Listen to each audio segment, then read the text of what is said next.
You are listening to Talking Images, the official podcast of icmforum.com.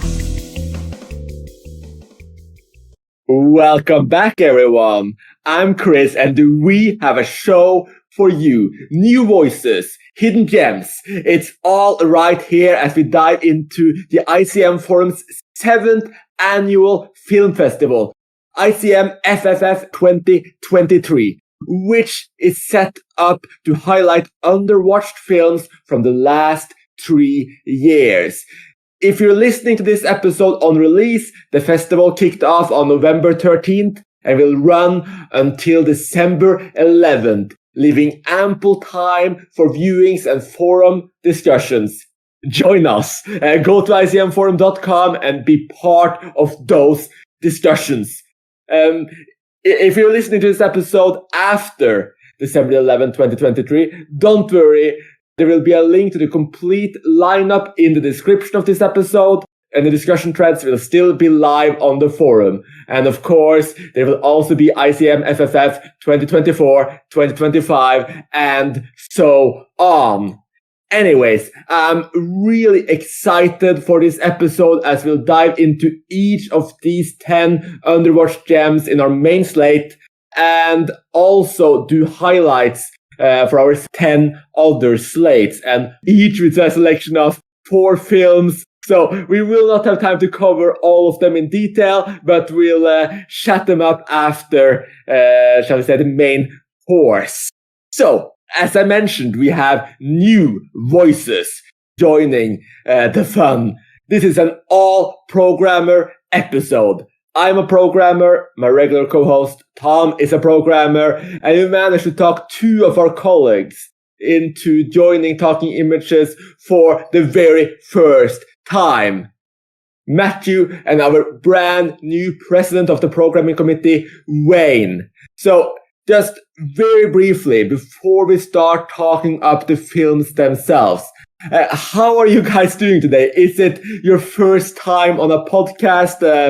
Tell our listeners a little bit about yourselves. And since you are gracing us with your presence, Wayne, since you are our respectable president of the programming committee, why don't you go first and try to sound presidential? Yeah, that's not going to happen, but I'll do my best. But yeah, so my name is Wayne. I'm Australian. This year I've taken over from Beavis as the president for the festival. I think we've done a good job and we've got a really good lineup this year for those that are interested in watching them. I should probably introduce myself as well. So in my sort of day job, I'm an economic writer, and I do podcasts as part of that work, just basically for the company that I work for, and it's quite fun as well. I do actually think we have an amazing slate of films for everyone to watch this year. The 8 out of 10 of the main slate that I've seen, they are all really superb films, and I'm particularly excited about some of the stuff in the underslates as well. Brilliant. And I do think you managed to come off as quite presidential, Wayne. So mission accomplished there. And it's good that you're aware of what to expect, Matthew. Oh, and Tom, do you want to say hi as well? Just so any new listeners are not suddenly taken aback by the appearance of another British accent.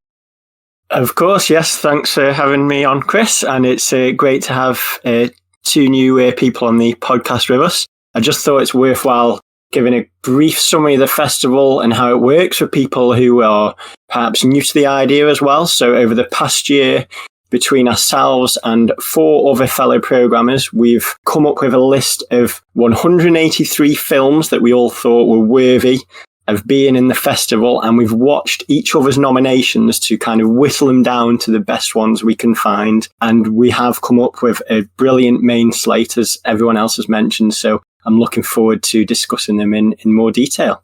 Here's Tom. And with that, we're off to the races. And why don't we start with our centerpiece?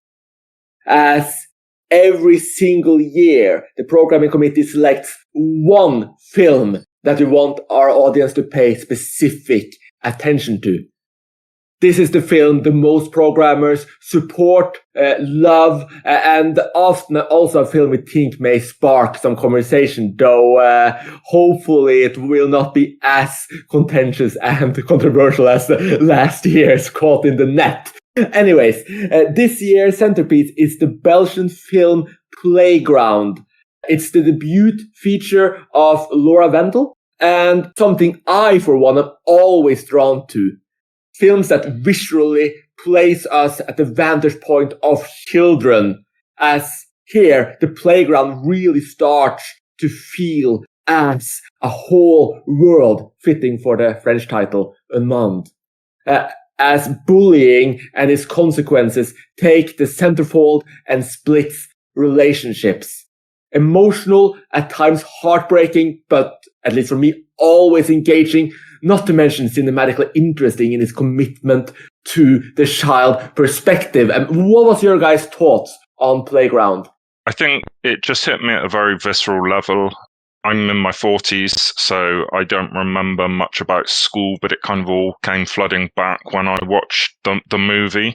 And, you know, I remember talking to a colleague recently, and she was complaining about children and, you know, how grumpy they were. You know, we were at lunch and I said, well, let's say that I'm about to tell you that we've just had lunch. You have to go and do a religious studies lesson. And after that, you have to go and do PE. Now, wouldn't you be grumpy too? So I think it is that to me, it's an essential film because it gets us sort of empathizing with children again. It's that time of life that is literally everything is new, and literally it feels like, you know, if you've been unlucky in your school experience, although I think a lot of people probably have, that you kind of essentially can get dumped into a shark tank, and, you know, if you don't behave like a shark yourself, you can get in trouble. So it's like a very joyous film at points, but it's also like almost like a prison film in some sense. So, you know, we've got another prison film coming up, but I think something that's remarkable about the film is just the films are shot at the level of the child and how long the takes are. It's just a very accomplished film in terms of craft. I really like your description there, Matt, of it being like dunked into a shark tank. That's a great description, and I can relate to that. And I think one thing that makes it really strong is that the dynamics of a Playground have never felt more horrifying or visceral looking back on them as an adult. I mean, the way the camera moves around, as you both mentioned, it captures the perspective of a child in a way that transports you back to those early memories of being at school. And it's got a simple yet effective storyline that hooks you in from early on, thanks to the impressive performances of the young actors who showcase a breadth of emotions as they tangle with the challenge of being the new kids at a strange and unwelcoming school. And I am really happy that this is our centerpiece, as I think it's going to prompt a lot of discussion and hopefully be a great viewing experience for everyone who gives it a shot. So, yeah, like I wasn't one of the original programmers that had seen this to put it onto the centerpiece, but I agreed that everyone that had watched it had loved it. I've now watched it only a couple of days ago as the first movie I've watched for the festival since the lineup's been made. As the rest of you programmers know, I'm the one that promotes a lot of children-orientated movies, a lot of coming-of-age movies. So this one was right up my alley. But the thing I got here, not necessarily about the kids and that, which was great, but for me, and this is weird coming because I don't normally talk about the cinematography, but that was the highlight of this movie, the way that the camera was always focused on our main character. It was always in her face. It was her reactions.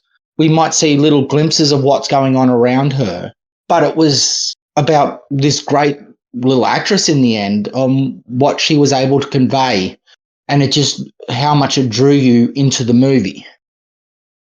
So while the topic was great and it really got me, just remembering I've got 6 kids, a couple of them in primary school, things like that, and they are bullied kids. So that hit me, but it was just the way that the camera stuck on that girl and what she could portray and the confusion, because her first year of school and the confusion that she got, what her older brother was going through, what she was causing, everything like that. The movie is the perfect centerpiece and easily my second favorite movie in the main slate, and I'll talk about my favorite one later on. So the actress is Maya Vanderbeck, and I think she's absolutely extraordinary, as Wayne hinted there. Like, the range of emotion she's able to get out of her face are very special from the point of view of the acting. I'm just so happy that it made such an impact on you, Wayne, and that's a really good sign for how hopefully the audience of the festival will react as well. And I agree with so much of what all of you have been saying so far.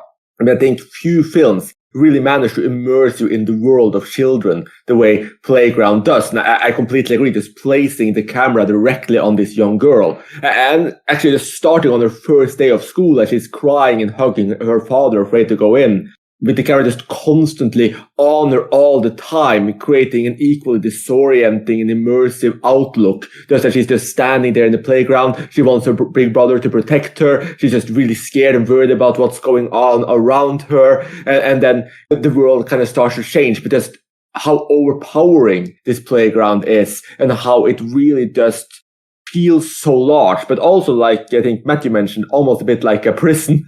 It's a very, very powerful experience, and it's quite unique in cinema. I can't really think of that many films that have managed to capture just that. There are obviously a lot of really great films that manage to take you into the worlds of children. Summer 1993 is a recent one that's absolutely fantastic as well. You had, from the very same year, you had Petite Maman, but this one really does such a great job with it. And I think it's also worth mentioning that the film really knows where to focus, because it cuts all home life. Everything we see is just the playground and the school itself. We can see the father at the gate, but we don't actually see how this young girl and her brother interact at home.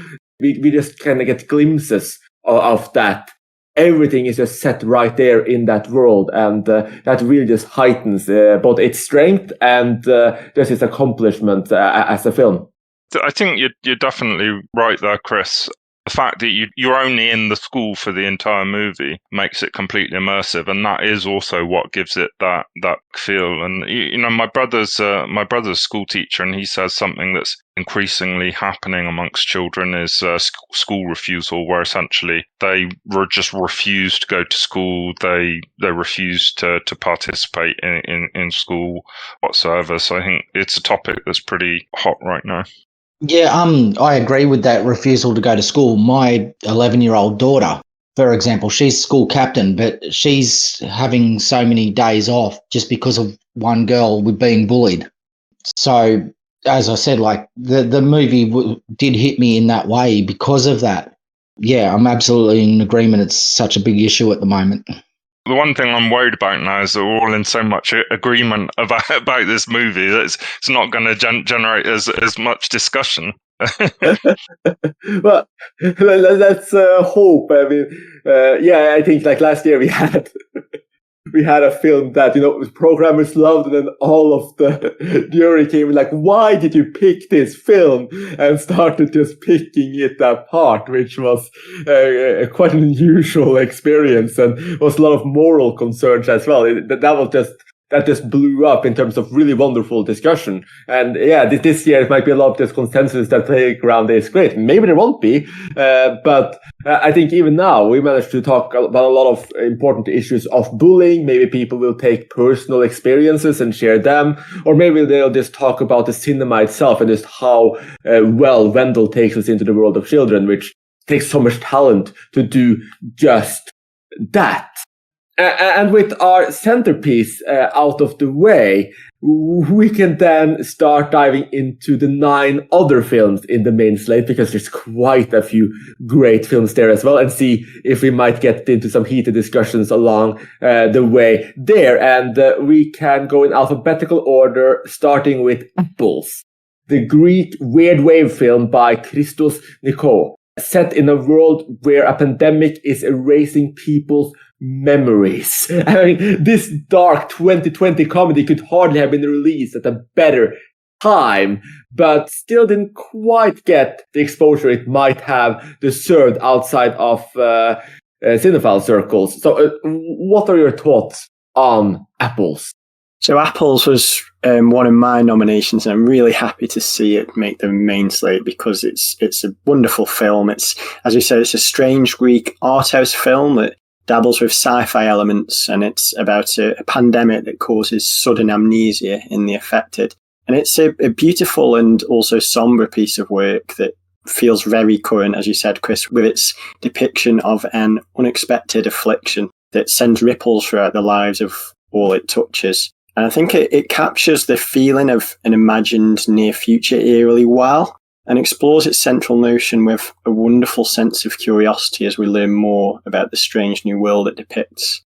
There's also a lot of black comedy throughout that works really well in explaining its unusual pandemic, and I was really taken with this one, and I'm glad that other programmers have been taken with it too. It's an example of a weird wave film, right? So 2009 is a year that I'm known for looking back at a lot, and that was the year of Dogtooth. Essentially, that was the film that took the arthouse scene by storm, and I think this is a continuation of that trend now that sort of Yorgos Lanthimos has moved into making films with Hollywood. It's a weird wave movie, but it has a lot more empathy than those movies you usually tend to have.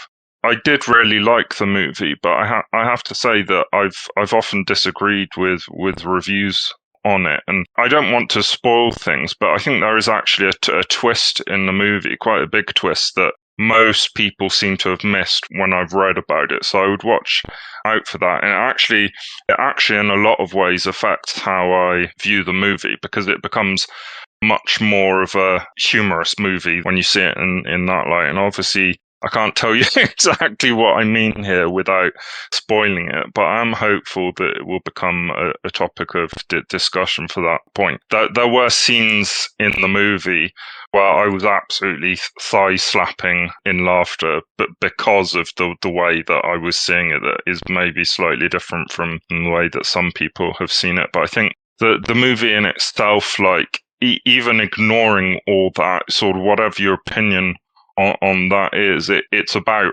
rediscovering life, essentially, and I think that's quite a potent thematic for those of us who might be getting slightly bored or tired of life, essentially. Just what would it be like just to rediscover it again? I'll have to say, I reasonably enjoyed it when I watched it. I watched it last year when it was nominated, but I'll have to agree with Chris. It was the timing of when it came out, the idea of a pandemic. Of course, we were living one at the time, but it was a different type of pandemic and the way that the people reacted. So seeing what we were going through, but in a totally different way, in a different way of thinking. I think if I watched it for the first time now or in a couple of years, I probably wouldn't have enjoyed it as much. But that's because I'm not necessarily that style of movie. As Chris said, it just came out at the perfect time, but because of the time it came out, it just didn't get the reception that it could have got at a totally different time. Yeah, that's very true. I mean, imagine if this film had been released in 2019 or, January, February 2020, and, people have been going to see it, and then suddenly the pandemic kicked and people will be thinking back to it. Or if it had been released on Netflix, for instance, it would have been a very different reception. I think it will be very interesting to hear more about Matthew's interpretation in the forum thread when the discussion about Apple opens up there with all the possible spoilers hidden behind spoiler tags, of course. But yeah, I completely agree. While the biggest Greek weird wave director is obviously left for these large English language productions and has more focus than ever before, there are all of these other Greek weird wave directors that have continued working or even just coming up now for the first time. And in many ways, Apples feels very similar to the movement as a whole. I mean, it has that kind of, at least to me, standard, cold, calculated, sparse, darkly humorous atmosphere where people have these semi-deadpan expressions. And here, while we're talking about memory loss, you kind of had this wiped, slate wiped clean. relatively confused people, and this very weird sense of humor as well. And I think that tends to work very, very well. It's a fun viewing. It definitely works exceptionally well given just the time and it came out and what we were all going through. But yeah, no, this is a great additional film for this wave that deserves a bit more attention than it's got, because generally people just speak about Lanthimos. I mean, we had another great film for the week, Weird Wave, in, I think, ICMFFF2023, which was our 5th edition, which was called Pity. That was not as, shall we say, empathetic as this one. It was far, far colder and brutal, but there's still a lot of really interesting film coming out of this wave and Greece that are worth seeking out. I think it's worth just saying something quickly about the pandemic here, because one of my brother's friends, who is actually a movie director, when the pandemic hit, he did get COVID-19, and his mother had sadly passed away a couple of years before the pandemic. This obviously wouldn't have happened for many people who got COVID, but he did actually get memory loss and couldn't remember what his mother looked like, so it was a pretty tragic episode. Wow, that's absolutely awful. I didn't know that was a side effect, but that should bring this film even closer to home. Such a tragic time for everyone, and everyone's got these kind of personal stories that has affected them in one way or the other. So this is a film that can hit hard in certain aspects, but then it's also very interesting that there's different interpretations available. Matthew found this to be a real laugh out loud comedy, and I had the complete opposite. It did amuse me, but I did also find it to be quite a bleak film. I had a different interpretation, but the fact that it was successful from both perspectives mean that it is a film that's got a lot to offer, and it is one that I'm quite excited to revisit after hearing Matthew's interpretation. So hopeful that this one should provoke a lot of discussion once the festival kicks off.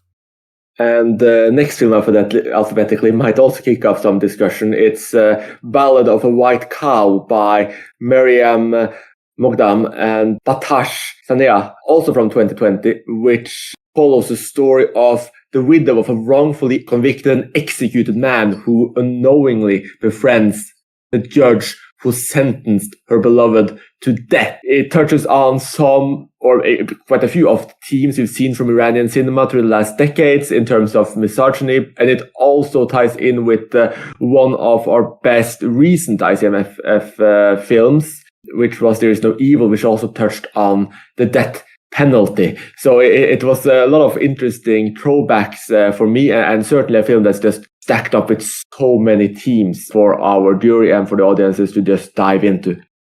I did actually watch this one last night, so it's very fresh in the mind.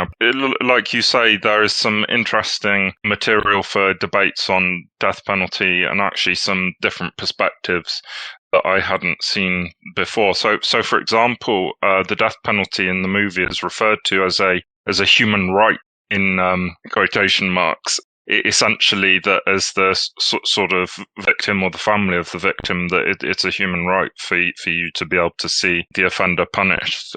I think it's unlikely that many of us will sympathise with that view, but it's an interesting view that I've never seen before. It's just worth mentioning briefly what Ballad of the White Cow means. There's a surah in the Quran. It's called Baqarah, if I've got that right, that Muhammad actually referred to as the peak of the Quran.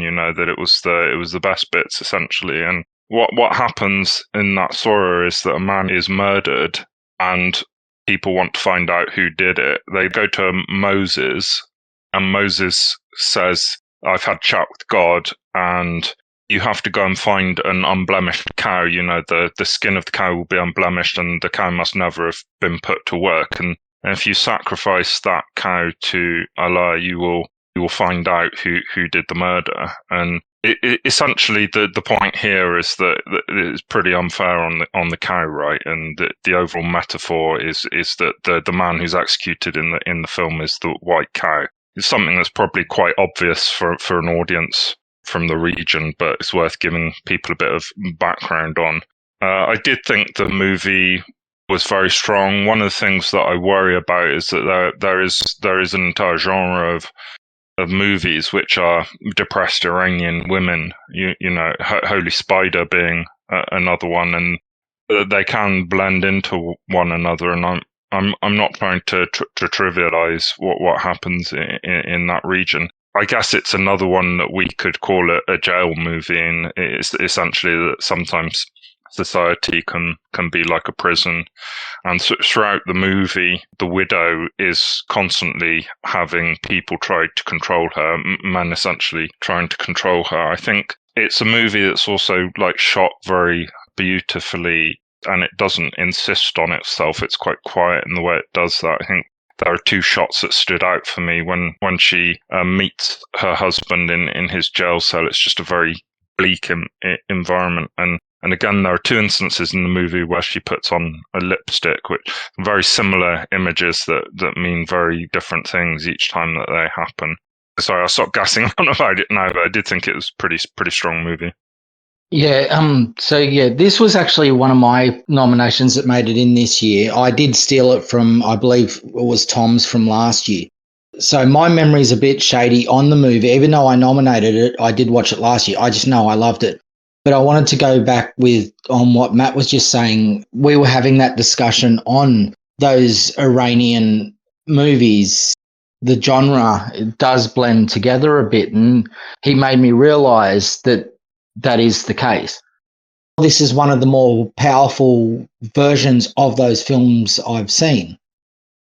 So Ballad of a White Cow, it's a poignant examination of the patriarchal society in Iran, and it casts a bleak shadow over the viewer with its haunting depiction of a widow who longs for justice but finds that her voice is silenced or falls on deaf ears all too often.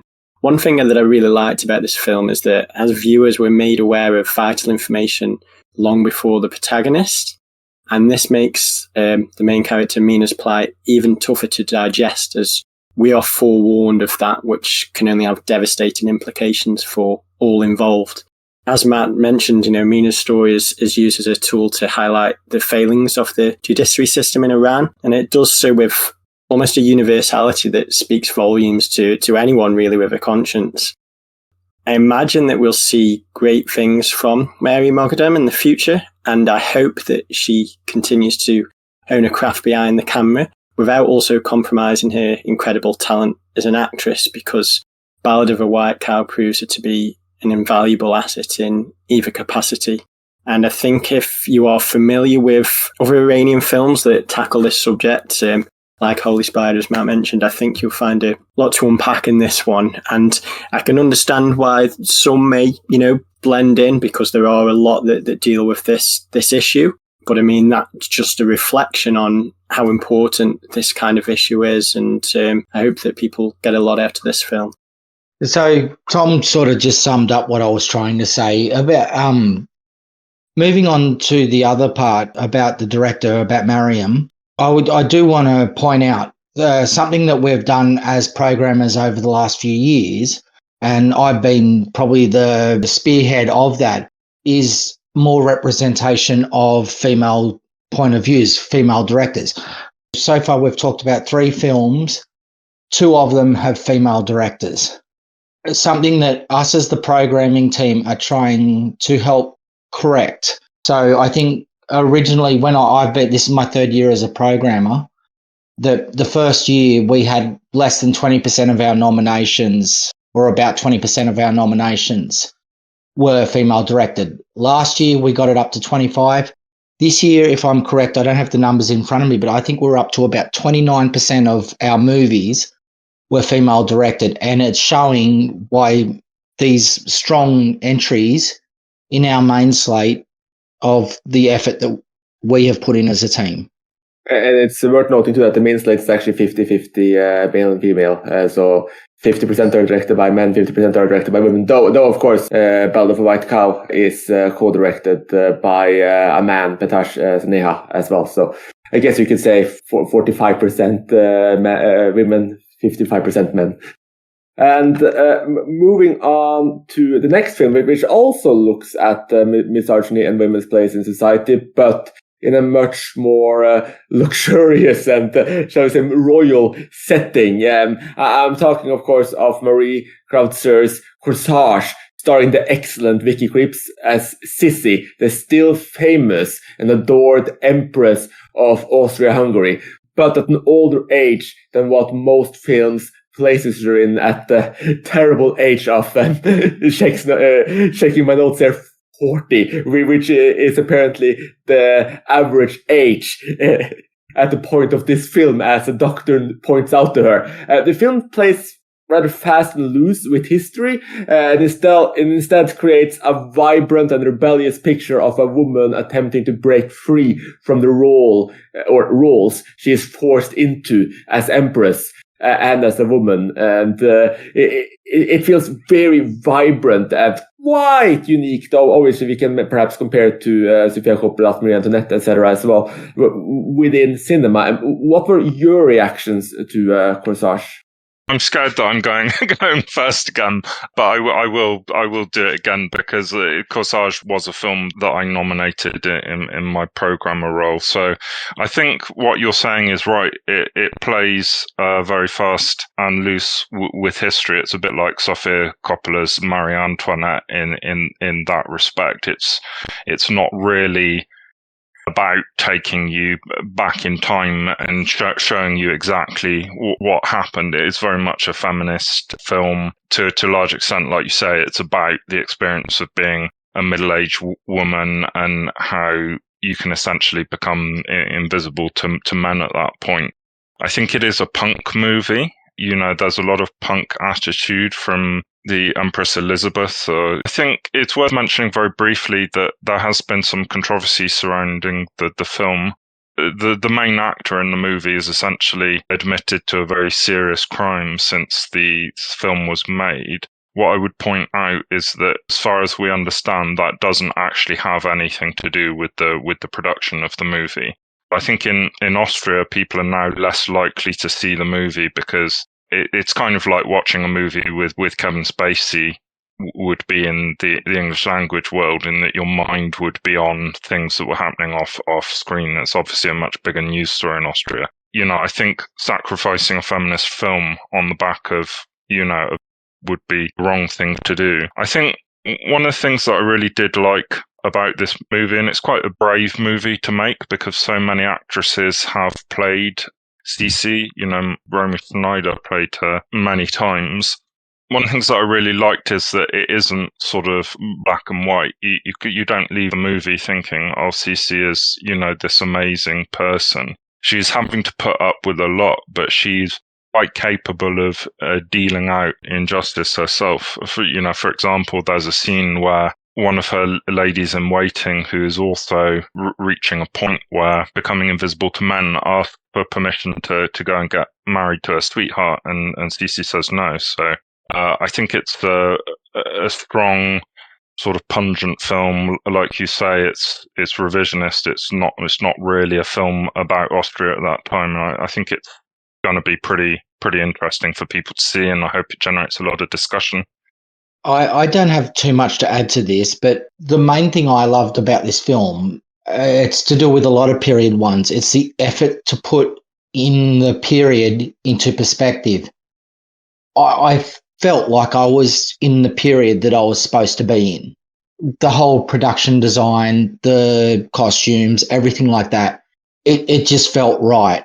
That's what I loved most about the film. The content itself, I struggled with a little bit, but the mood is what really got me with the movie.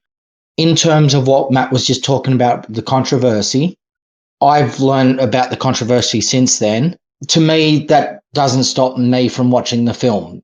It's putting the art away from the artist sort of idea. And as Matt said, this movie has nothing to do with the actual controversy that has been come up now. And it's not meant to be a particularly overly sympathetic character either, so that might have an impact. He's 100% not a sympathetic character as well, so if you want to use that when you watch it, by all means, go ahead. Yeah, exactly. It might help the viewing, if anything. Like, oh, this guy is even worse than I thought. But yeah, I love the way you describe it as a punk film, Matthew. I think that's really right. I think it balances the idea of being period appropriate while being also very, very modern. So I think you're both very right in that respect. And it's just, it's vibrant, it's playful, but simultaneously has this undercurrent of melancholia and even just this dire atmosphere. And it manages to balance Vicky Creep's kind of her personal force and fire with the circumstances she's finding herself in. I mean, I think some people might struggle a little bit with sympathy just because we're talking about, one of the most rich and powerful and iconic women in history, but at the same time, it's still a role she's forced into, and I think it's meant to reflect on more than just her as well in terms of just what the film plays with. So yeah, it's a wild ride. It's different from what I expected from it, and it's just one of those films that it's very easy to recommend.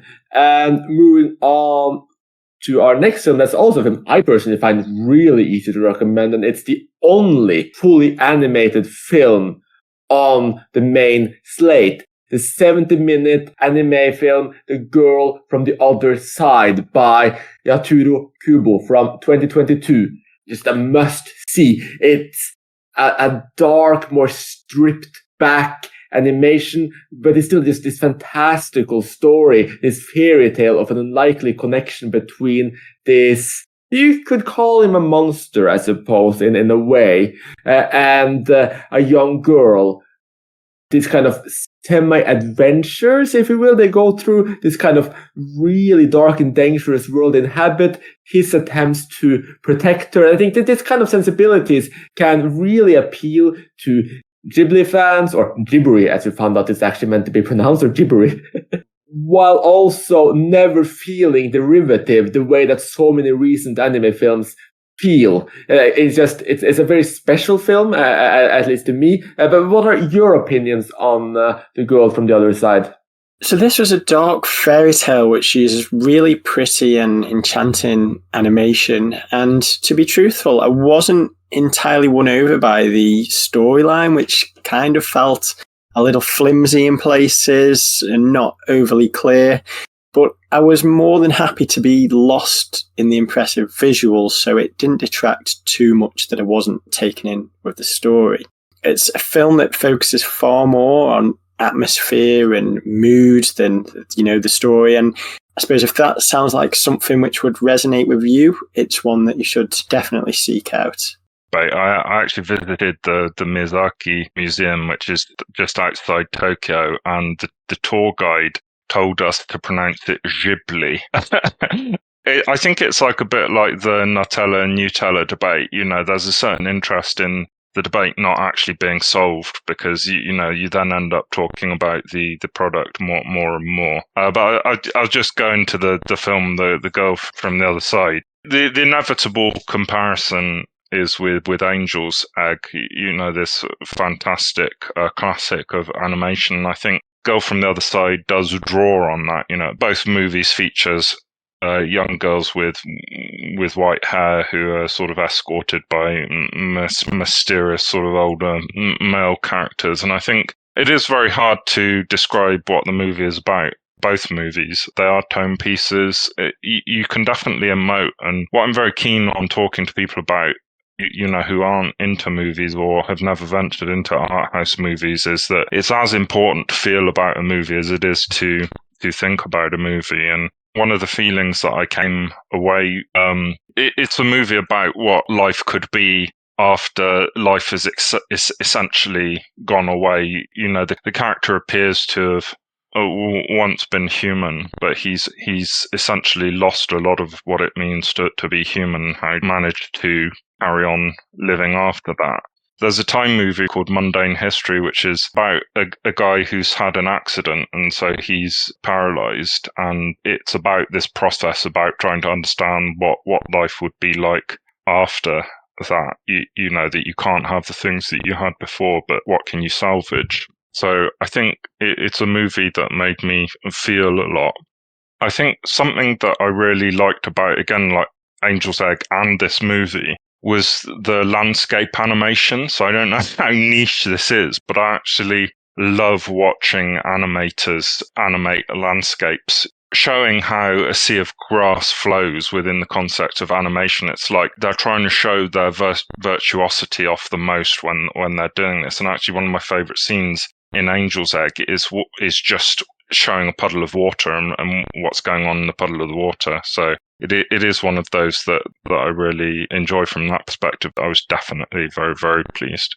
Yeah, I agree with pretty much everything you're saying there, Matthew. And yeah, I was going to compare it to Angel's Egg as well. It's a very similar kind of animation, very simultaneously very simple and kind of stripped bare, but still has a lot of detail. And above all, this kind of strong emotion, if you will, this very special atmosphere. And I completely agree with you when you say that the story is, it comes second. I mean, this was adapted by, I believe, a multi-volume manga, and it does kind of have this feeling of being compressed, but it still has so much mystery in it that with this kind of more dreamlike images, it does kind of come together. But yes, it's definitely more of a visceral and visual experience than, a great narrative. I don't think it's that difficult to explain the story, and it can even be seen as playing into the pandemic in some ways, because essentially it's a story between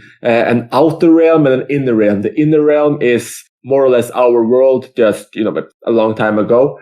And the outer realm are these people who are cursed and can infect others, essentially. And is the fear of the beings of the inner world, of just these outer beings coming in and taking over, just a lot of violence associated with that as well.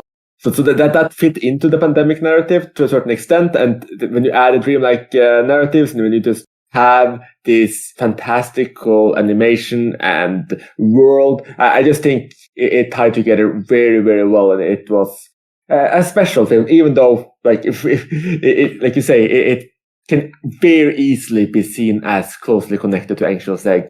I mean, I think that's actually something that to me was good. I wasn't watching the movie and thinking, this is a complete copy of another movie. I was watching it and thinking, this is someone that has made this movie that absolutely loved Angel's Egg, and wanted to use some of the motifs, and some of the best movies ever made do that.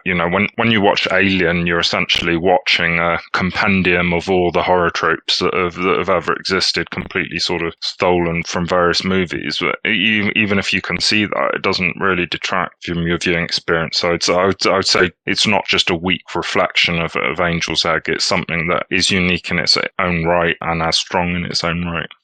Yeah, definitely. And when it comes to trying to be inspired, I would much rather see, films inspired by Angel's Egg than all of these directors attempting to be Miyazaki. We've seen all of these kind of light fantasy films that kind of try to build on similar things over the last few years coming out of the anime industry in Japan, and very few of them really stand out. So I'm really happy to get something that leans on the other side. And if we get like 5-10 more of these kind of film over the next decade, I would certainly not be complaining. We talked a lot about films that place us into the sense of being in a prison in this episode so far. And it makes sense that the next film is the only film that's actually placed in a prison, and still ties in with many of those themes we've been talking about in terms of oppressive laws and values.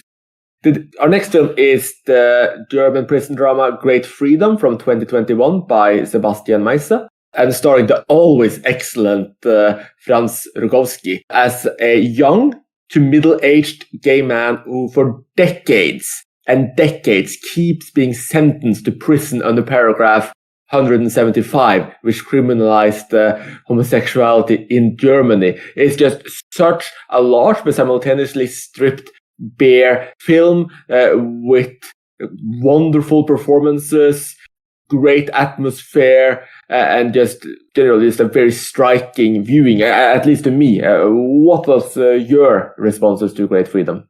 To me, when I watched that, I thought this is up there as one of the greatest performances that I've ever seen. And Franz Rogowski, he's so restrained as well. It's this absolutely beautiful performance, but actually sort of looked at what was happening on the awards circuit, and actually Georg Friedrich, who plays his cellmate Victor, they both seem to have taken away an equal number of acting gongs if I've managed to add it up correctly. Unfortunately, it all seems to be at minor film festivals, but I think the Rogowski performance is so strong that, and he is obviously the central character, that you can miss just how well Friedrich is doing as well. It's one of these movies that seems to, I was astonished that it wasn't more famous. It got into the certain regard section as Cannes, which, you know, people talk about as being reserved for maybe sort of more experimental movie, but actually I would just say it's the second track.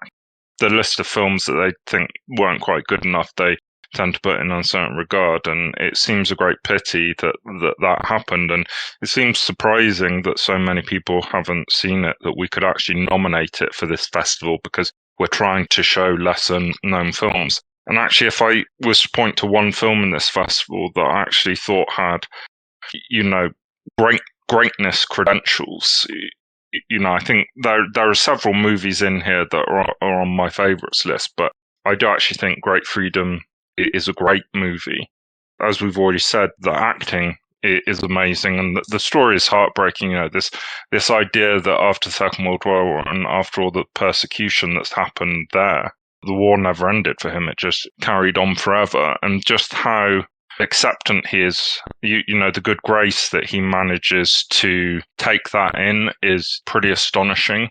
It's a film that's almost unbearably sad the whole way through. There's very little enjoyment, very little rays of hope. You know, it's definitely not the Shawshank Redemption, and all the better for it, if I'm allowed that little dig. But I did actually felt that there was just some like universality to it, that you know, for a lot of reasons, life says no to a variety of people for reasons that are well explored. You know, sexuality, race, but probably still we shouldn't acknowledge for a variety of other things that we haven't really identified. And Hans is someone that life has said no to, you know, and he seems to be this wonderful individual. It seems to be pretty sad that happened. I just mentioned as well how good I thought the movie looked. It did actually remind me of one of my favourite paintings, which is hanging at Cardiff National Gallery. It's a Burne-Jones painting. I think it's called Strife, if I remember it. It's a painting that I spent like half an hour looking at, because it is so horrid. You know, it's this stark picture, and a lot of it has to do with the colour palette.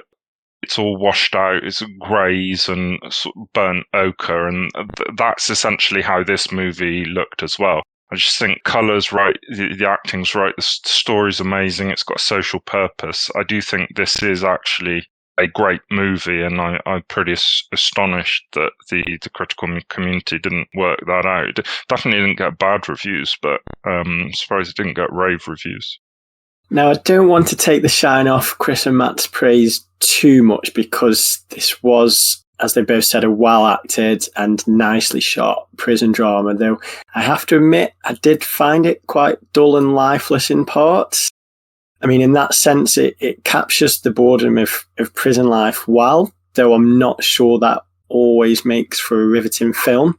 But it certainly allows plenty of time for contemplation on the story and the social matters that it brings to the forefront. But I would say it's probably closer to something than, say, Kiss of the Spider Woman, than A Prophet or Starred Up, which are usually the prison films that work well for me, those that are more brutal, violent and intense. So perhaps that's an indication of whether it's a film that would work well for your sensibilities based on the kind of prison films I enjoy.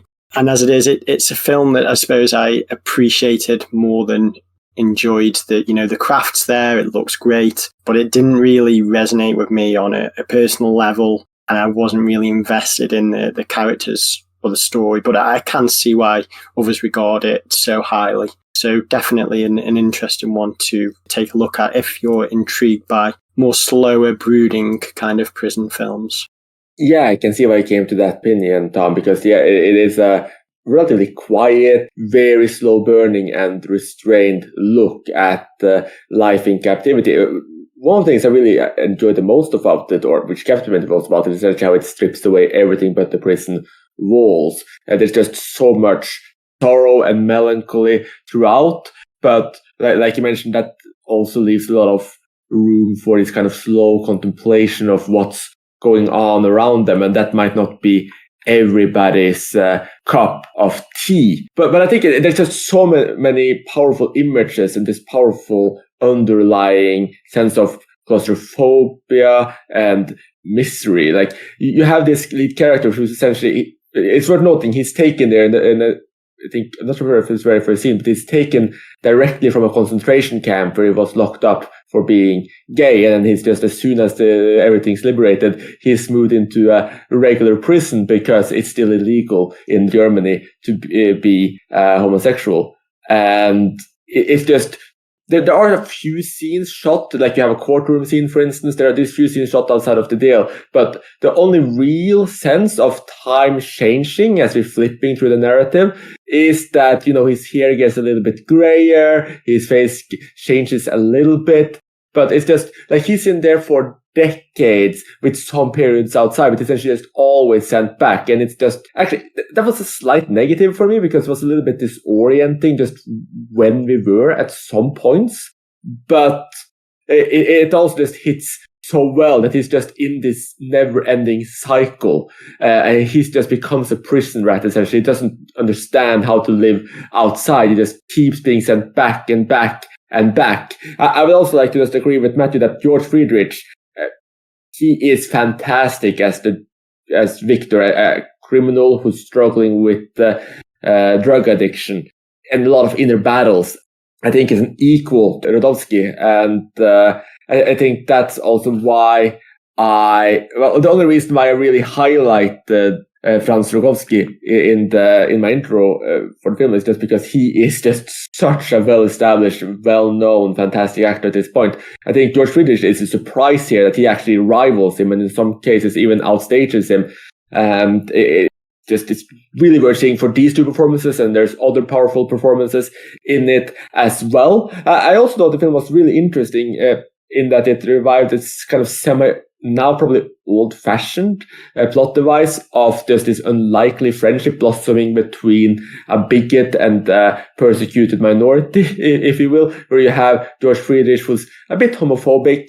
He's this very hardened criminal, but they still start to get along, and this really close relationship forms between them, and as they kind of come to these mutual understandings, and that's just also just wonderful to see. So I think the film has a lot going on. I think it's very powerful. It shows the oppressive system of the jail, but I can see why it could be a little bit too slow for some viewers, for sure. I think, Chris, what you said about melancholy was interesting, and maybe why some people will enjoy the movie less. I remember actually watching Lars von Trier's Melancholia in the cinema and sitting there absolutely transfixed, because I think in my sort of teenage years and 20 years, I did suffer from that type of depression called melancholy, which is quite ruminative. It's different from a lot of other types of depression. I remember speaking to someone else who'd also suffered from a melancholy type depression, and they had also been transfixed by that film. And I sort of wonder if that is another thing about this movie, that anyone who's suffered from a feeling of melancholy, or particularly that their life isn't going anywhere, because obviously Hans's life isn't going anywhere. I think maybe people in that bracket might be able to form some more connection with the movie. I do think it is worth underlining Franz Rogowski's performance, because I very rarely make lists of actor performances. It's not something that I focus a lot of my thought on, but I did think that this was one of the great performances, and I will be coming back and watching this movie again because of it. Yeah, that's a powerful sentiment, and that's quite possibly very true. But it might also then be a bit good to change from these more dreary and darker melancholic films to what I would describe as the only all-out comedy without any clarifying adjectives on the main slate. I know we can say that Apple is a dark comedy as well. We have a film coming up a little bit later that is arguably a black comedy too.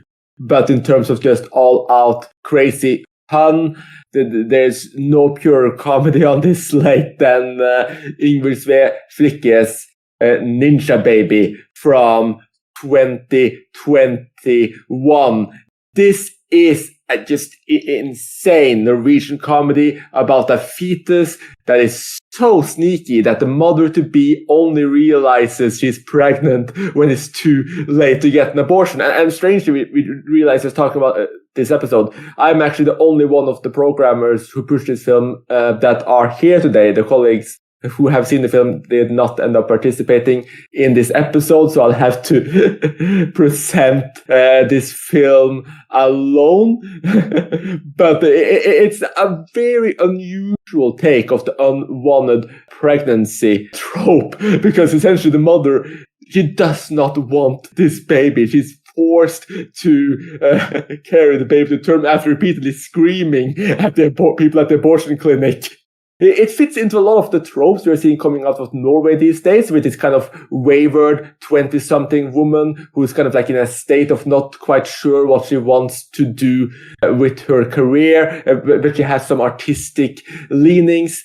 And the film really takes off as she starts, as she's an animator, or a cartoonist, and she starts drawing these images of her fetus in the form of a small ninja, and she starts imagining this cartoon character just whispering in her ear and having these conversations with her fetus as it keeps growing. And much of the comedy and the heart comes from these exchanges, but it's not just some overly cute film about accepting motherhood. Far from it. It fits very well into the quirky comedy category. It also has some darker touches, but it's also just all out crazy, just a full on ridiculous trip. And it doesn't take all of the choices you would expect a film like this to take. So I felt it was a very refreshing viewing. It's filled with hilarious situation. It's filled with some rather out there comedy, and it just becomes increasingly extreme and blends this animation and real life together really well. So definitely a film I would recommend. I'm very happy we managed to fit in an all-out comedy into the main slate. Because that's not always that easy. And yeah, let's see how our audiences and how the jurors react to this film. But I know from some of the jurors already who have seen it that this is actually stacking up quite well. So let's see how that goes. And since I was the only one who's seen it, we can immediately move on to what could actually be the most controversial film in the entire main slate, as it stirred up a lot of conversations in its native Australia, where it actually took home the top award, I believe, for Best Australian Film, but it hasn't really struck buzz anywhere else. I'm talking about Justin Kurzel's Nitram, which tracks the life of a real-life mass murderer here with a reverse name, and is trying to kind of not give the real person attention from childhood to the event itself, never actually showing the event, stopping ahead of it. And what made it special to a lot of us as we discussed it is his focus on mental issues and actual laws. The ability in Australia to get weapons really, really easily. So there's a lot to dive into here, whether the film is actually responsible, if its message comes out well, and just whether or not it's a strong piece of cinema in general. What say you? As an Australian, I need to first go back to what this movie means to me. So the Port Arthur massacre is our biggest mass shooting in modern history. To put it in terms of others, my two UK people on this podcast with me would remember the Dunblane massacre. The murderer in our case, Martin Bryant, the Dunblane massacre was used as a reasoning on why he did it. So I was 13 at the time when this happened, and I can remember hearing it on the school bus radio on the way home from my high school. And it was something that doesn't happen here. Of course, it hasn't happened since. Because of this, most guns are illegal in Australia. But for the film itself, we've all seen movies about killers that are true stories and that, and they glorify exactly the murders. We see the murders. This movie is so different in the fact that it is all about how everyone perceives why he did it. The murders themselves are actually carried off camera. We hear the gunfire and that. But it's, as Chris said, that it's all about his mental issues. It is exactly what led him to do it. And it's a good character study on a unique person in anyone's society. Yes, it's controversial in the fact that it is about a mass murderer and one of Australia's worst criminals in that sense. But instead of looking at what he did, it shows the mental illness that he had. I absolutely 100% agree with everything that you're saying. My great criticism of media coverage and films about mass shootings in general is that there's this sense that they're infectious, that if you tell these stories the wrong way, they can inspire somebody to go and do something similar. It's exactly what you're saying, that you don't focus on the guy's name, you don't focus on the actual incident. I'm actually reminded of a film about a mass shooting from a director who's now very famous, but this film wasn't famous at the time. It's Polytechnique by Denis Villeneuve, which I actually despised, just because it spent so much time on the actual incident, and it just didn't have any sort of sense of trying to really understand why the killer had done what they did. And I think this was a great scandal in the media for decades, essentially, that the media had been told, if you spend all your coverage showing the amount of upset's been caused, you interview people that's crying, you show all the police headlights, you show footage of people storming into schools, that someone who's vulnerable and hostile will see that and think that's exactly what I need to do. And Nitram completely avoids all the pitfalls, which it made me enormously happy. It's worth pointing out that if anyone gets confused about the title, that Nitram is Martin spelt backwards, and it's also a very neat way of pointing out that he got bullied at school. That's his nickname. Not a very nice sounding nickname. I don't know if anyone had nits in their head when they're at school, it's kind of this horrible nickname, and he's someone who's clearly has a lot of learning difficulties. I do think it's an amazing movie. I was expecting to loathe it when I went in, because I thought all of these school shooter movies are terrible and get it completely wrong. Van Sant's Elephant as well, I think, is a really weak film that for some reason has managed to fare very well with the critical community. But I'm excited that we program Nitram, because I think it's a great movie to discuss, and in my view, and clearly Wayne's as well, it deals with this subject in the exact right way. Yeah, I think you're very right there, Matt. I mean, I think I have some different views than you on some of these school shoot movies. For instance, I haven't seen Elephant in a very long time, but I quite appreciated it when it came out. But I think Nitram handles it in a far more moral and responsible way. I mean, I think a lot of the controversy in Australia about this film was that there were people who thought that any film about a killer immortalizes that killer, they prompts them up in some way. And I don't think that any killer who committed mass murder with the urge of being immortalized would be in any way pleased to see a film such as Nitram made about them, because the way they show Nitram is just as this mentally unstable, vulnerable child to man who's a challenge to his parents and a danger to those around them. And even in terms of sympathy and empathy, I don't think the film ever even tries to get us to warm up to Nitram. I mean, I never did. I think it keeps us rather in a state of consistently being worried about what he might do, because the film is very, very clear that something could happen at any point. And it's kind of underlying just how is this man not getting the help he needs? How is this man able to access guns? Those are the kind of issues that the film is very, very clear and careful in portraying. I mean, another shooter film I thought was handled in a very interesting and moral way was Utøya 22. August, which is on focused on a tragedy quite close to my heart because I'm Norwegian, and it was a very large amount of Norwegians killed in that shooting. And that simply shows to not show the shooter at all and just focus on the victims entirely and their horror. But this one, which also has moral implications that, you shouldn't even show that, some people would argue.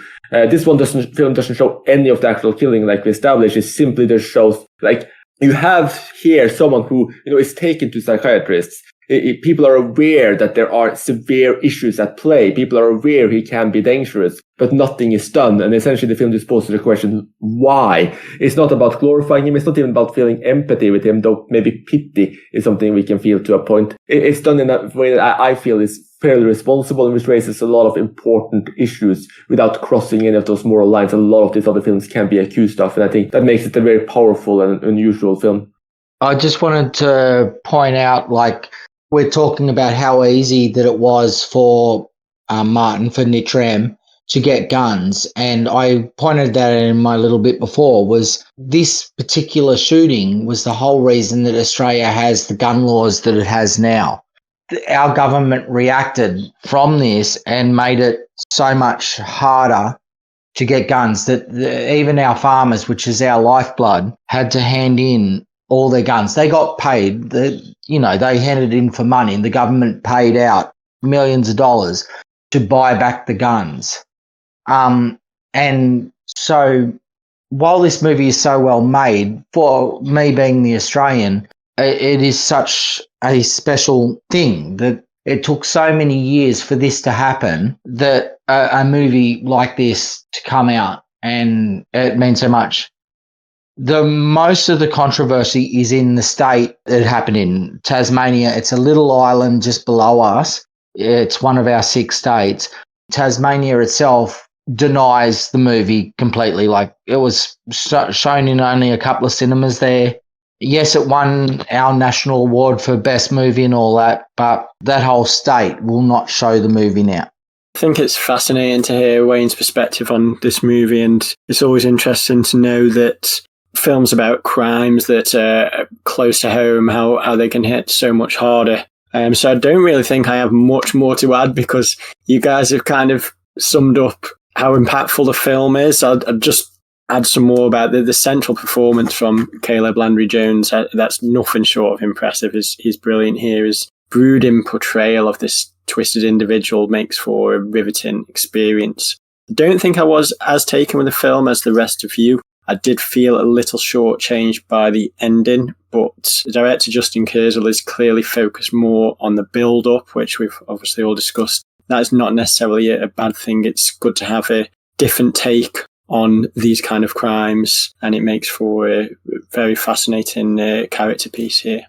Yeah, and just before we move on too, I would just like to say, we talked so much about the controversy and how differently this film captures this kind of event that we didn't even talk about it that much as cinema. I mean, it's many ways it's kind of stripped back. There's a lot of handheld camera movements that really just puts us into a state of uncertainty and creates a lot of eerie atmosphere. And then, like you mentioned, the central performance is great. But then you also have Judy Davis, who delivers one of the best performances of 2021 and in recent memory as his mother. I mean, she's absolutely phenomenal. And there's a lot of other strong performances in the film. So it's a powerful work in many ways, but it's also just a really, really accomplished piece of cinema all across the board. So hopefully our audience members will be drawn to that. Our next film is possibly the most colorful and visually striking film on the main slate. It's Daria Wozniak's The Press Realist Tale on Menopause, called Merry-Go-Round, which combines arthouse and cult aesthetics into a crazy and bloody package as we follow Maria, a 50-year-old ultra-religious virgin whose changing hormones makes her want completely different things in life, shall we say. This was a film we were really struggling. Like, if this had not gotten into the main slate, we were really struggling of where to place it. Would it been in the cult slate? Would it be art house? Where we just had to fit it into Europe? It's a very complex film that gives so many different atmospheres. It's a borderline horror, it's borderline dark comedy, and it's more than this kind of deadpan minimalism, and then all the way it's just almost maximalist. It's such odd but also exciting piece of cinema. What were your guys' take on Merry-Go-Round? Merry-Go-Round is a very strange film, and I'm glad that you brought it to my attention, Chris. It's amazing how unseen this film would appear to be as well, judging from the lack of ratings on most film sites. And I suppose it's a quirky film, as you said, about a virgin dealing with the onset of menopause, and it benefits from great composition and vivid set design throughout. The colours are wonderful. There are even a couple of scenes which are eerily reminiscent of The Greasy Strangler, albeit toned down somewhat, as the titular character begins to hallucinate due to the effects of prescription drugs that are applied incorrectly, and they're some of the standout moments for me. It's a beautiful and striking film with another charming central performance, although it does feel rather slight due to its short runtime. I would have happily watched more, so I mean, I suppose that's always a good sign. You don't want the film to end, you're enjoying it, but because of its short runtime, it does feel slight like it's just lacking that something. But overall, this was a wonderful and a weird experience, and I'm very happy that this has made the main slate so we can get some more people to enjoy it and have a wild time. I'm actually probably going to be the voice of dissent on this one. Like, I was actually really looking forward to this film because the way that it's reviewed sounds like exactly like a film that I'd like to watch. And I think there is a problem in media and in society of, you know, particularly with not beautiful people or older people, that people don't like to associate the idea they're sexual.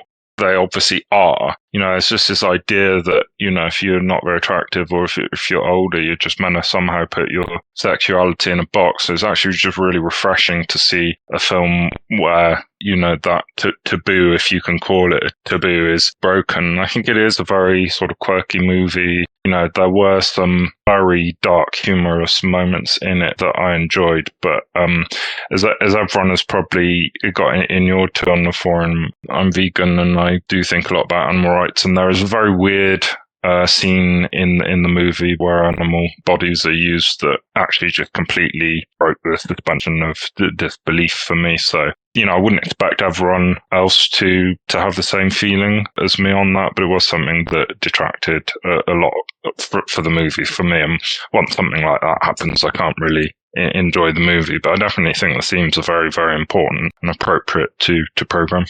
Yeah, I can definitely see how that affected you that way. I mean, I think one thing that's really interesting with Merry-Go-Round is that it kind of like feels like a bit of like, if anyone are familiar with Paul Micheli, you know, the French low-budget director in the 80s, who were making all of these really interesting, visually bright, but relatively short films in the 70s and 80s and onwards.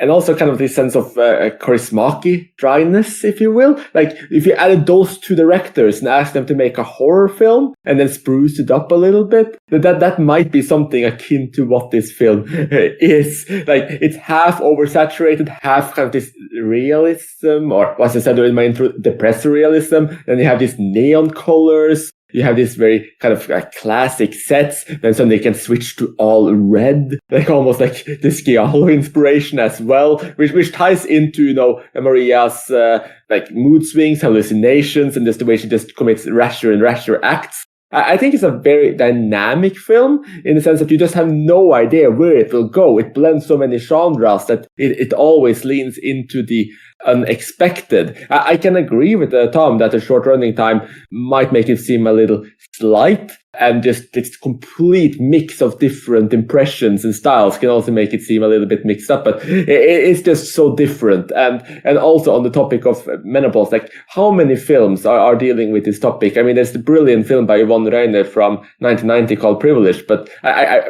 at least at the top of my head, I can't think of anything else. And this one just does it in such an utterly insane way and turns it into it's just insane semi-comedy, semi-horror. It's just unlike most of what I've seen, but also reminiscent of so much. So yeah, definitely one of those films that will be interesting to hear more opinions on.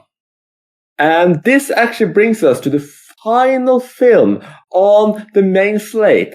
Also the shortest film and possibly the festival's oddest entry, as it is a remix film. It's called Timekeepers of Eternity, released in 2021 by Aristoteles Maragos, a Greek director, but with all of the actual footage taken from the 1995 miniseries The Langoliers, the American miniseries to be precise, adapted from a Stephen King novel. And what Maragos does is he strips down 3 hours to approximately 1 hour. He changes it to black and white and then just adds these animated effects.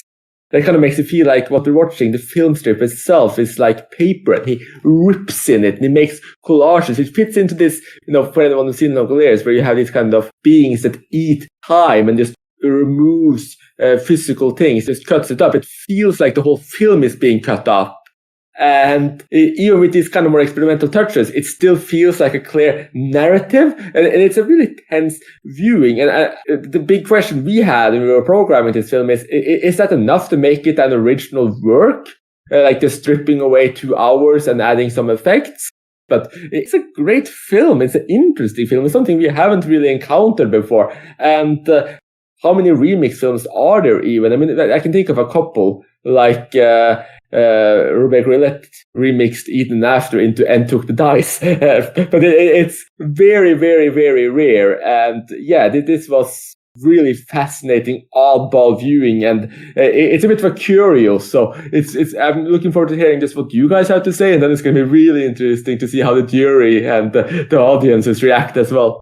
This is one of the most fascinating films I've seen in a long time. I'm a huge fan of Stephen King, though, as most people are aware, his hit ratio with films that adapt his work is kind of a hit and miss. You get some amazing films and then some not so good films. Now, The Langoliers is a mini-series that I've avoided because I think it's 3 hours and there's not many people who speak that fondly of it, but I was intrigued to see this weird remix of it, The Timekeepers of Eternity, and it's a really bold reworking of the miniseries. It's an inventive animation, and the fact that it condenses the 3 hour miniseries into just over an hour's worth footage with some choice editing really seems to work in its favour. It utilises an enchanting experimental method of printing each frame on paper and then reshaping the images to create a hypnotic, otherworldly effect, whether ripping and tearing them or scrunching up the paper.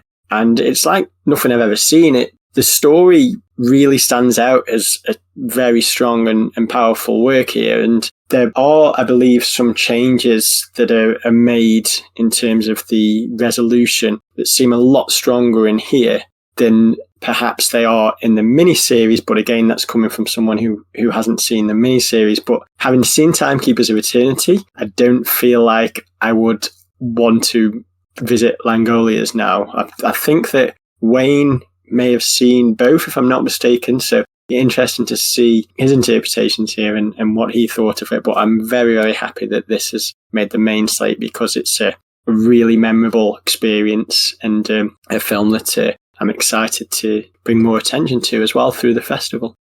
Yeah, so like Tom, I'm a massive Stephen King fan. I had virtually watched nearly every adaptation of Stephen King. The people in the forum and all that know that Stephen King's The Stand was my favourite movie, even though it's a 6-hour miniseries up until earlier this year. I finally reassessed everything. But to get to The Longoliers, that would have been my third favourite miniseries, about my, say, 6th, 7th favourite Stephen King movie. So I was really looking forward to watching this. At the time, I was disappointed with what was presented. I still enjoyed it. Now I've reassessed it, and this was a brilliant undertaking by the director. Basically, from that miniseries, he has taken the one character. The whole hour is focused on that one particular character, who is the person that brings the Longoliers. I don't want to ruin the miniseries for you. And one of his major traits was tearing paper. So the animation is based around the character. At the time I watched it, it was disappointing because it was a favourite. But the reassessment has meant I now can actually see the brilliance in what the director has done. You can still get most of the story from this. You do not need to watch the miniseries, but I highly recommend that. But absolutely pleased that this made the main slate and that a lot of people will now get to see the brilliance of a forgotten Stephen King adaptation. Yes, it's so interesting to hear your opinion as someone who's actually seen both the miniseries and the film, because I haven't seen the miniseries. And one of the things that a lot of people say and what the miniseries is known for is that the effects are just atrocious. And here, they just get around that by changing like the monsters to like this kind of holes in the paper that's kind of spinning around and coming towards you. And it's just such an inspired effect. I mean, essentially what's happened here is that Marocco's fixes so many of the errors, if you will, that was that appears to have been in the original, and just makes it part of this really strange and unique experience. So that's just really inspired to see. Let's see if we get more remix films like this. Obviously, there's been some other remix films. I was thinking while this was happening, like, you have Woody Allen's What's Up, Tiger Lily. You have Guy Maddin's The Green Fog, but also a compilation of multiple films. So, yeah, this is special in many, many ways, and a very, very interesting viewing. And that's it. That's the full main slate. The 10 underrated films from the last 3 years you should definitely seek out. But of course, as I mentioned in the intro, there are 10 other slates and 40 other films in the program. Those 10 slates are Africa, animation, arthouse, Asia, documentary, English language independence, Europe, Just Before Dawn, which is the cult slate, Latin America, and LGBTQ+. And while we don't have the time to speak about these 40 films in detail, I would just love to hear which of these slates are you guys the most excited about? Which stand out the most? And are there any films you want to give specific shout outs to? I'm just going to raise the art house slate very quickly. So I think one of the ideas behind me coming in as a programmer this year is that there would be more people amongst the programmer group that were interested in art house films. So the art house slate would be more of a sort of genuine representation of the kind of preoccupations of viewers like me. And all 4 films in that are movies that have made it into my greatest of all time list, and I can strongly recommend them all. So we've got From Planet Humans, Unray, Malmkrog, which is potentially one of the greatest that has ever been made, in my opinion. It's a very difficult movie and it's very long, but I do think it is one of the greatest movies that's ever been made. And then finally, the Georgian movie, Das Skisi, or Beginning in English, which is a film directed by Dea Kolumbagashvili, so an incredibly powerful female director. So Das Skisi is actually my number 24 movie of all time. So I just thought I'd put in a very quick plug for that one. And it's quite an unusual movie. It's set amongst Jehovah's Witness community in Georgia. So I hope a few people make their way to the Arthouse slate and see that one, because I think that one's an incredible movie. I know we're running on time, so I'm just going to mention one film with the Africa slate, which is Saloom.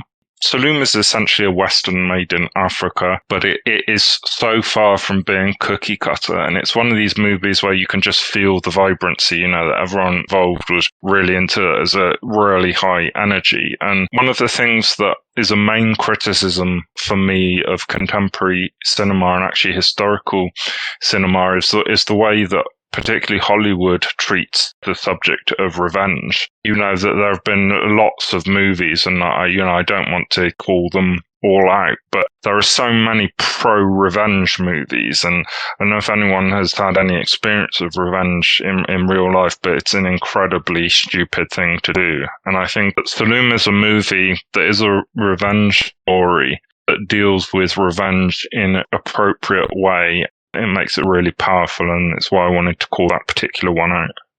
Really happy to see some love for Saloom. It's an excellent film, and I'm hopeful that will make a big impact on anyone who watches it. I think that my favourite slate usually is the Just Before Dawn slate, but this year I'm really happy with the English language independent slate. We've got some great diversity in there. The standout for me would be On the Count of Three, which is a superb black comedy exploring the friendship between two suicidal men as they decide to go out with a bang on their last day.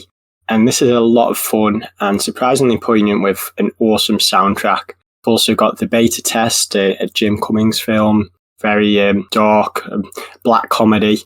And there's Strawberry Mansion, brilliant film, very visual, about dreams. So if you're into films about dreams, you've got to look at this one. And then a great British drama, Ali and Arthur, which looks at the relationship between two people. It's a really good film. Overall, I think the festival is excellent this year. There's only a few films I haven't seen yet, and I'm looking forward to delving into the rest of them. So I hope that everyone enjoys what we've put together. I'm probably going to take a little bit extra time with these, but I want to just bring out a few slates. I'm not necessarily the movies, but the slates. I'm going to start with Africa. I've been a programmer for the last 3 years, and one of the slates I'm most proud of is the African slate. Me and Chris in particular, and now Sol the last 2 years, have been the main proponents about this slate. It didn't exist before I started, and we've brought this out again. We have got a great slate: Ashcal, Salem, This Is My Desire, and Night of the Kings. Great representation for an area that isn't just not normally seen in cinephile circles. Like Tom, the Just Before Dawn slate is one of my favourite parts, and the movies that we have, Mona Lisa and the Blood Moon, great independent movie. Two Witches, a great independent American horror. Incredible But True is, unfortunately, is the only one I haven't seen so far. But An Ideal Host, just a very interesting. It's the only other Australian movie. Of course, I'm going to stick up for those movies. The LGBTQ, I'm a cis male with a wife, with kids. This is not my section, but it's one I've been the most proud of the last few years, because I've helped one of our other fellow programmers push to get this slate as good as we could. Joyland, everyone knows that, the Pakistani movie that made headlines this year. The Blue Kaftan, Wet Sand and Wildhood, all great representations of that. And then just to go back to what Matt was saying with his arthouse section, Malmkrog, I just want to highlight that one particular movie. In my 3 years of being a programmer, that is the most controversial movie between the programmers that I have seen. For the arthouse crowd, it is one of the best movies they've seen. For those like me, like fellow programmers, Sol, I believe the same for Tom, it's one of the least favourite movies we've seen in this whole process. It is a movie that needs to be seen, and it is probably the movie that will make the most discussion in all of the slates we have. Yeah, let's see. I mean, I don't think some people are scared of going into the arthouse slate just because of that film's presence there as well. But I think if you love arthouse film, that like you're gonna love Malmkrog, or Manor House as it's called in English. And yeah, I think this is the only film in 12 years that Saul has actually turned off after over an hour in. He just couldn't go through it. Meanwhile, I pushed it as one of my favorite films of 2020 when we had our top 5 of 2020 episodes. So anyone interested in hearing more about it can go back to that episode. At that point, I had it as my number 5 or my number 4. That's since gone up to my number 1, and it's actually my number 1 of the decade now. I think that's the same for Matt. And yeah, this is just one of the greatest films of all time. It's possibly the most artistically daring and powerful film of the decade. I mean, I would almost compare it to John Dillman, to be honest. It's just absolutely interesting. It kind of has this kind of ghost of old Europe hanging over it. It's just incredible. A lot of people will hate it, but if you're art house oriented, you'll probably love it. It's also, I would say, a very long book review in some ways, if that isn't too provocative way of framing of it. So there's a book, War and Christianity by Vladimir Solovyov, which I've got, and I've been doing it for a long time, but I've been writing an article comparing the book and the film. But I think a lot of the power of the film is in the way that stuff that you can see with your eyes is differing a lot from what's being spoken about by the people at the table. I think that's the key difference, and that's why it's cinematic, because you can see this visual contradiction going on all throughout the movie, whilst it does seem to be pretty verbatim taking text from the book. We're going to have some very sort of angry viewers and some incredibly satisfied viewers. Yes, I mean, it's a deeply over-intellectual film in many ways. And it's just one of those films that will split people. I'll also just fully agree with Wayne on the LGBTQ plus slate. I mean, this is usually not the slate that speaks that much to me, because generally this slate tends to be quite crowded with these independent dramas or these films that are primarily focused on story. And this year, I love every single film in the LGBTQ plus slate. They're visually spectacular. Many of them are very visceral, and they cover 4 different continents. So we have Asia, we have Africa, we have Europe, and we have North America. So nice to see these films that just both focus on these important themes. 3 of them set in incredibly homophobic societies or transphobic societies, but all have this very strong sense of visuals in cinema, which is what tends to draw me to films. So just very, very happy to see that. The art house slate is one of our best ever. I mean, Unrest is my favorite film of 2022 as well. So yeah, I think we did such an incredible job. It's so great to have you in, Matthew, as well, that we can really push a strong and true art house slate. I was also very happy with the European slate, which had a couple of my other favorite movies like Rimini and Sick of Myself, which I know is already building a bit of a fan base. We also have Ervik and Mandibles in that slate. And yeah, I think all of our slates are interesting. I think we more or less hit the ending point there, so I can just sum up the rest of the films really quickly. So in animation, we have Accidental Luxuriance of the Translucent Spot reboots, which is actually another bit of a remix film. We have the Murakami adaptation, Blind Willow Sleeping Woman. Really interesting, kind of really fits his writing style. We have Dozens of North, which is another one of these stripped bear animated films. And then we have the more traditional The Summit of the Gods. Asia, which has been mentioned, we have this kind of action sci-fi film, A Writer's Odyssey. Then we have one of my favorites, Brother's Keeper, another film shot from children's perspective in a boarding school in the Asian part of Turkey. Then we have this just another serial killer, black and white Chinese film, Limbo, which I know have a lot of fans, followed by the Lebanese Memory Box. It's very powerful in many ways and also quite cinematically inventive. We didn't talk about the documentary slate, but Aurora Sunrise is probably the 3rd movie that out of this whole thing that was great. The idea of a genocide that I wasn't even aware of, about a silent movie actress that she survived Armenian genocide. This is a movie that should be seen by most cinephiles. The 3 other documentaries, one of your normal hosts, Sol, as far as I remember, these are 3 of his. 3 minutes lengthening. It's a really interesting one where there's this 3 minutes of vacation footage taken of a Polish village just before the Holocaust. And then it tries to kind of just track down what happened to the people shown within it, and it kind of explores the history of this town. It's very, very fascinating. Then you have Mr. Organ, which is a bit of almost a thriller in a way, with this kind of really shady, masquerading, all-imposing figure named Organ, who a journalist is trying to get closer to. And Made to Look will definitely speak to the people who are generally drawn to documentaries. And the final one we haven't talked about is the Latam slate, which has a lot of these. Actually, I would say all of these are relatively restrained films. We have the thriller Azor, very minimalist. We have Mama, Mama, Mama, again a bit minimalist. We have Sundown with Tim Roth in a very strong lead, but set in Mexico. And then we have Utama, about essentially the clashes between tradition, between generations, and just this aging town in the middle of nowhere that still deals with, still farm in a very traditional way. I think our entire festival has a very strong lineup. I think there's something for everyone, no matter your taste or your interest.